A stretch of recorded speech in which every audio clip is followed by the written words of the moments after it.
Samantala mga kapartner Trillanes, naiingit lamang ayon kay dating Pangulong Rodrigo Duterte. Ayon yan kay VP Sara, si Jason Rubrico sa report.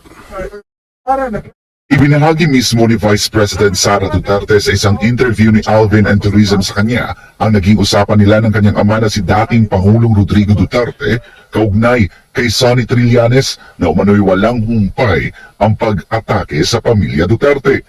Ayon sa dating Pangulo, nag-ugat umano ang lahat ng ito sa inggit. Kabalo ka, gipangutaan na banggit na ako si President Duterte, anak ma'am. Kung sa may problema ani ni Trillanes, tapos ingon si PRD, kabalo ka unsa na, day? Anak, wala lagi, wag yung po kasabot. Unsa? Kaniana siya. That is ENVY. Envy. Evil na gid ng envy ba? Kaya ang jealousy is just the green-eyed monster. Envy is demon levels. Pero giit ni VP Sara, hindi siya papayag na basta na lamang sirain ang kanyang pangalan. Anak ko sa yaha nga di ko masakot ba nga ana-ana na lang gani kadali dauton niya ako ang pangalan. Pareho anang madriaga niya, nag-imbento na po siya og witness ko no. Payo naman ng dating Pangulo sa kanyang anak na wag nang patulan si Trillanes kasabay ng pagtawag sa dating senador na isa umanong political skunk. O nakagingon kay PRD. Ako din ang yung kumusugutan na ba, nga na lang kadali para sa iyaha, mandaot og pangalan. Anak ko, magsugod na siguro ko og kuan. So tawag na, back to you. Nya, kibalo ka, anak gud siya. Si PRD. Ayaw nagtagda. He's nothing. He's a political skunk. Muna yung gingon. Ayon pa kay Vice President Duterte, kilala ang dating Pangulo na hindi pumapatol sa mga kritiko. Ngunit giit ng bise, iba ang kanyang paninindigan. Ako? Hindi ko masugot, uy. Nabuang mo. Buhat-buhat mag-apidabit nga. Bisan isa. Way tinuod nga gisulat. Di naman ko ni ulit-ulit lang ang istorya. Ang istorya ani, ang ako ang reputasyon ba? Ang ako ang pagkatao. Pangalan ra gani na ako ang kapital. Tapos inyong dauton. Inyong gubaon. Kay porket daot na ang inyong pangalan, idamay-damay ko ninyo sa inyong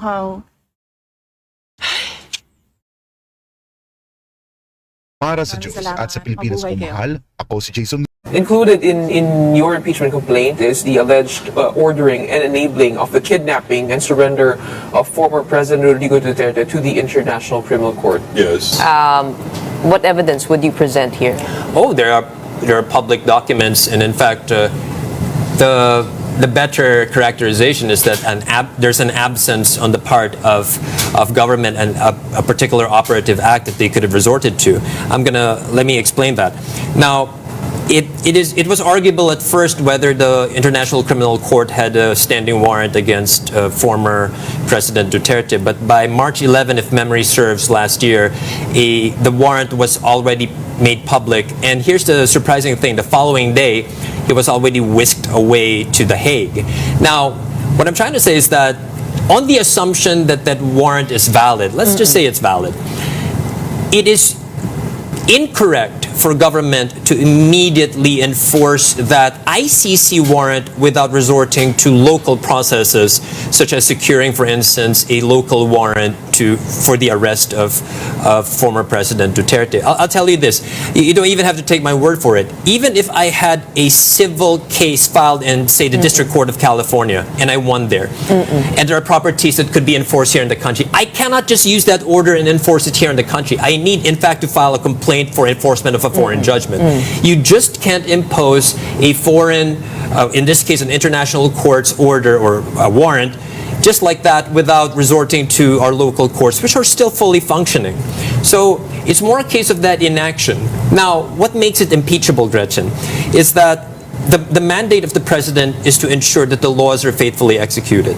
Now, one of the fundamental rights of any individual, former president or not, is the right to due process, a constitutional right to due process, that no person shall be deprived of life, liberty, or property without due process of law. But isn't this the subject already of a Supreme Court case filed by, I think, the Vice President and her family.